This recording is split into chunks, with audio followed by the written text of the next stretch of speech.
Bonjour à tous, Arnaud Mallet pour Global Distribution.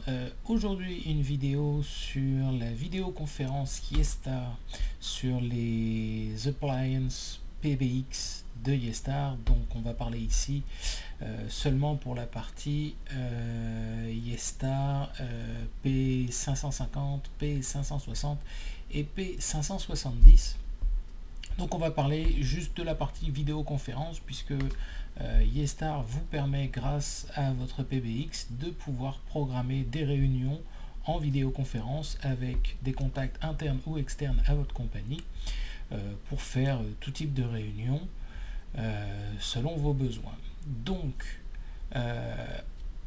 les prérequis pour réussir une vidéoconférence, mais tout d'abord avoir un PBX. Donc encore une fois, peu importe le modèle, 550, 560, 570, cela importe peu. L'important est de prendre en compte le type de plan annuel rattaché à votre système. Donc pour la partie vidéoconférence, il vous faudra l'Ultimate Plan, qui est le plan complet, qui contient toutes les options disponibles chez Yestar avec leur système PBX. Donc une fois que vous avez configuré votre système, vous pouvez tout simplement activer votre plan ou acheter votre plan annuel, l'activer pour ensuite pouvoir avoir accès aux vidéoconférences. Donc la première chose à faire quand vous avez une fois que votre système est configuré, donc on va aller se connecter à notre système Yestar. Donc moi j'ai un P550 pour l'essai, pour le test ici. Je vais juste acknowledge ici. Donc j'ai créé plusieurs extensions dans mon système qu'on peut voir ici. Voilà. Et il est aussi important donc d'avoir comme je vous ai dit, le plan Ultimate qui vous permet d'avoir tout un tas d'options, notamment on voit ici les messages instantanés, le Remote Access Service, le Remote SIP Service, etc. Donc il y a tout un tas d'applications et on voit notamment la partie vidéoconférence avec ici une vidéo en anglais vous donnant le descriptif. Donc vous avez juste à cliquer ici pour lancer la vidéo pour voir ce que je vais vous montrer moi juste après.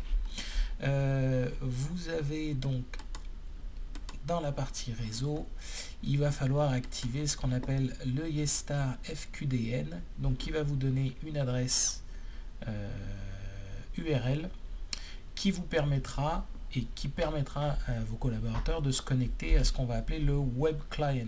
Donc il y a 3 manières de se connecter à une extension, enfin 4 si on tient compte du téléphone. Vous avez l'application cellulaire, l'application sur ordinateur et donc l'application web qui se fait par une connexion tout simple par votre web browser, donc par ce lien ici, par ce lien URL, ensuite en rentrant vos données. Donc ce que je vais faire tout simplement, c'est me connecter via ce lien à mon extension. Donc me voilà connecté via le lien, donc c'est la même structure, hein, donc là je suis sur une architecture, sur la connectivité web client, donc j'ai le choix aussi de choisir la langue, donc moi je vais mettre en français pour les besoins de la vidéo. Donc voilà, le texte en vrai. À prendre en note que Yestar vous propose d'utiliser Chrome, Edge ou Opera, c'est les trois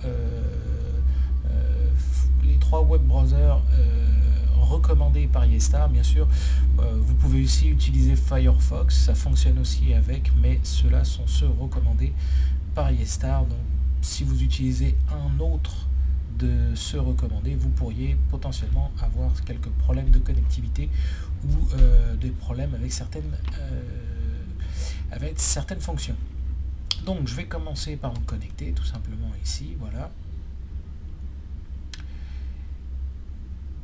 Donc j'ai accès à mon application, je peux appeler les personnes en vidéo ou les appeler directement, hein, il suffit juste. Donc pour les personnes qui feraient partie de vos contacts en interne, vous avez directement les accès pour les vidéoconférences ou pour les appels standards. Vous pouvez même faire des discussions. Nous, ce qui va nous intéresser ici, c'est l'onglet vidéoconférence. Donc je vais me connecter vidéoconférence. Et là, vous allez pouvoir créer soit un meeting instantanément, soit un lien qui vous servira pour plus tard. Donc là, ici, on voit déjà que j'ai créé un lien pour un meeting qui a lieu aujourd'hui à 9h30. Il y a un password qui est généré automatiquement pour le host, donc pour les distants. Vous avez ensuite la possibilité de démarrer, de copier les infos du meeting, tout simplement, d'inviter les participants. Donc là, on peut aller choisir dans une liste des contacts. On peut aller, bien sûr, modifier les informations. Là, je ne veux plus que ce soit à 9h30, mais à 10h. Voilà. Hop. Ok. On sauvegarde. Voilà.